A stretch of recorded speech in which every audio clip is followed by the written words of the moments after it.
For Pacifica Radio, I'm Christina Onnested. Hundreds of patients at the Indonesian hospital in Gaza were evacuated after an Israeli airstrike hit the hospital's second floor Monday, killing at least 12 people. Some of the evacuated patients suffer critical injuries and require urgent surgical intervention, according to doctors. Indonesian hospital has housed thousands of patients and displaced people for weeks. It's now overwhelmed with patients lying on the floor as all beds have been taken. Doctors say they fear it will become another Al-Shifa hospital, with reports of snipers located at nearby buildings and tanks outside. Meanwhile, the United Nations says the situation in Gaza is deteriorating. Scott Bamba reports. Dr. Mike Ryan is the executive director of the World Health Organization's Health Emergencies Program. There are only 10 of the 36 health hospitals that were functioning in Gaza now functioning. In addition to a near collapse of the healthcare system, Ryan said population displacement and concentration are setting Gaza up for a health nightmare. Heavy rain has flooded a lot of the makeshift camps, and it is generating all kinds of risks. And it's not just the risks of diarrheal disease.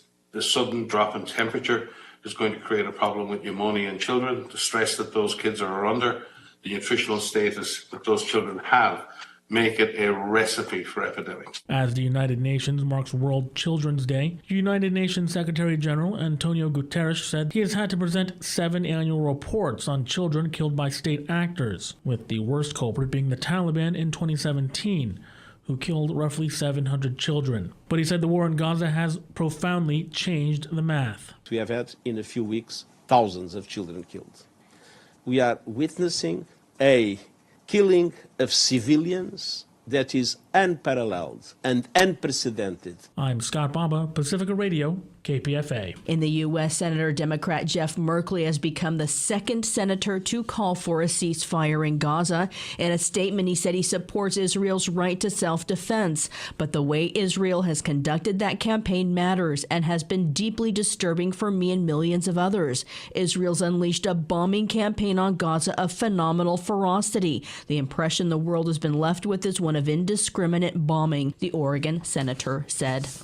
Temperatures are rising, greenhouse gas emissions are increasing, and nations are falling behind in efforts to limit global warming, according to a grim conclusion of a new United Nations report on the gap between pledged actions to reduce climate warming emissions and the goal set by the Paris Climate Accords. The report comes out ahead of the COP28 UN Climate Summit scheduled to begin at the end of the month. Christopher Martinez reports. We must reverse course. United Nations Secretary General Antonio Guterres released the 2023 edition of the Emissions Gap Report produced by the United Nations Environment Program. The report bears the title Broken Record, with the subtitle Temperatures Hit New Highs, Yet World Fails to Cut Emissions Again.